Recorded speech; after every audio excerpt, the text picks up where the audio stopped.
morning mga kabigi! Ayan, today's video is naglalandi ulit yung ating dumalagang baboy. And pang 6.5 months niya ngayon simula nung siya ay pinanganak. Kasi alaga na po namin siya simula nung pagkapanganak niya. So bale, yung unang paglalandi niya ay 5.5 months niya. And naglandi siya and masyado pa siyang bata nun. So ang ginawa namin is pinalagpas namin yung paglalandi niya. And ngayon, pangalawang paglalandi niya is mag-i-egg tayo sa kanya o artificial insemination. Kanina bumili na tayo ng ating gagamitin na similya ng baboy. Ang lahi ng similya na kinuha natin ay Landrace and 1,500 yung dalawang bote. So ngayon is, ayan, pahapon na. So hapon natin siya ay and hindi na po namin siya pinakain ng sobra-sobra o pinainom ng madami. Kasi nga, pag ini-ay natin siya at kumain siya is may tendency uminit yung katawan niya and mamatay lamang yung similya na i-ay natin sa kanya. So, okay, ayan, gabi na and madilim na. Ang una natin gagawin is hugasan natin yung pempem ni Mama Pig, ng ating dumalagang baboy. Ayan. So, ayan, isa yung sign na pag kinabayo natin si Mama Pig o ginanyan natin is hindi na siya masyadong gumagalaw, bet na niya. And yung kanyang pempem, ayan, pulang-pula, hindi masyadong makita sa camera dahil madilim na. Ayan, so pag sa personal yan, sobrang laki. And yun ang battled natin. Itong hapon na to, isang battled muna yung ating ibibigay. And bukas na umaga ulit natin, i-inject naman yung isang bote pa ulit. Ayan. So si Daddy na yung ating nag-EI or artificial insemination. Siya na po yung nagkakabayo. Charis. So dati, nung hindi namin alam is nagpapa-EI din kami. Ayan. So ito yung mahirap pag wala tayong farrowing pen. Ayan. So magulo lalo pag mga first timers. Ayan, syempre hindi alam. Pero tingnan nyo, bet na bet niya.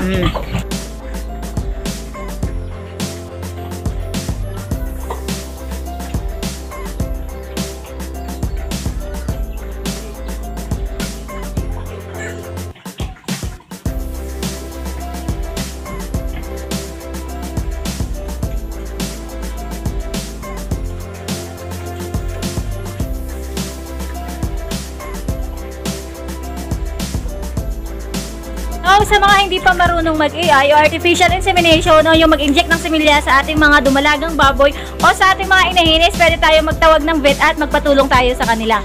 Ayan, so meron din namang pwedeng tawagin yung mga marurunong na pero magbabayad tayo ng payments o yung service ng kanilang ginagawa. So katulad dati sa amin is nagtatawag pa kami ng vet and nagbabayad kami kasi nakakaya naman kung hindi natin sila bibigyan ng pambayad sa kanilang service. Pero simula na nag-pandemic, kaya inaral ni Daddy lahat ng mga procedure. Inaral ni Daddy yung mag-AI, magtuli, mag-inject, and so kailangan natin, dapat tayo nag-alaga is marunong din tayo para hindi tayo nagtatawag and magbabayad pa tayo mismo sa mga tatawagin natin para sa mga services na kaya naman nating aralin.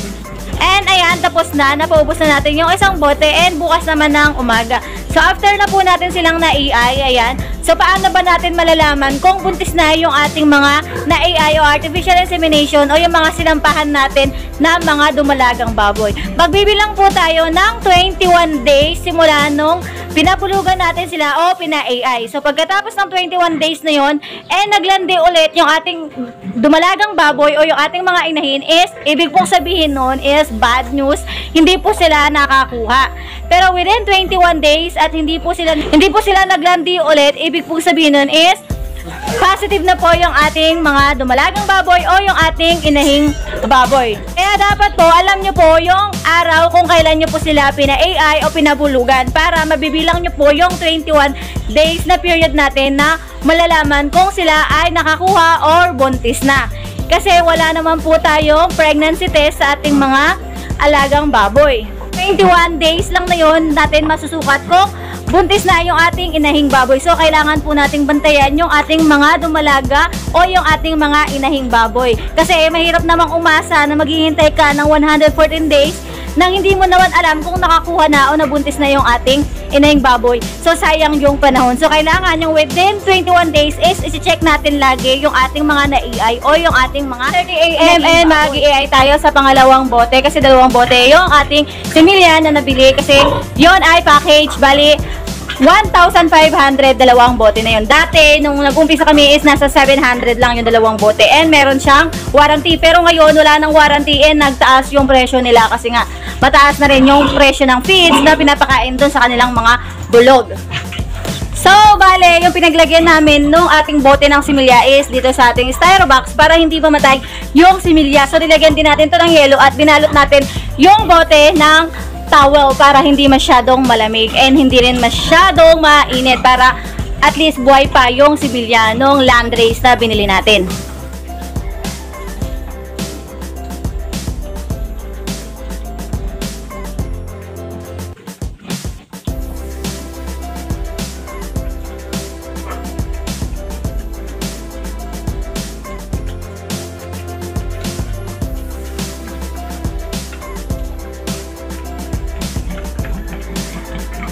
Kaya yan, lalak na ni daddy kasi nilagay na yung mga... Tapos na. Ayan, nilak na kanina yung ating... So, and that's it. Ganun lang kasimple. Ayan, pag hit na hit yung ating mama pig is saglitan lang pumasok yung similya. Makulit lang siya. Sin makulit lang kasi first timer niya. And asahan na po natin na pag first timer is makulit. Tapos na tayong mag-AI o mag-artificial insemination sa ating gagawing inahing baboy, yung ating dumalagang baboy, and magbibilang na po tayo ng 21 days kung sakaling siya ay buntis or nakakuha na or naglandi ulit. Within 21 days and naglandi ulit yung ating dumalagang baboy o yung ating napabulugan o yung ating napa-AI, ayan, is ibig pong sabihin nun is hindi po siya nakakuha pag naglandi siya ulit. And sa mga ganito po, pag nag-i-air tayo o napabulugan, wag po natin silang pakakainin agad-agad kasi may tendency mamatay yung in-inject nating similya o yung similya ng bulog na baboy. Kasi nga, pag kumain sila ng feeds, ayan, yung katawan nila is mag-iinit and may tendency mamatay o maluto yung similya na ini-ay natin o yung pinabulugan natin sa kanila. And that's it. Magbibilang na tayo 21. Paulit-ulit. Magbibilang tayo 21 days lalo sa mga gatong first timer natin kasi hindi natin alam. So, kailangan natin silang bantayan ng days na yon, yung 21 days. So, kung nagustuhan nyo natin yung video, please like, comment, and subscribe. Bye-bye!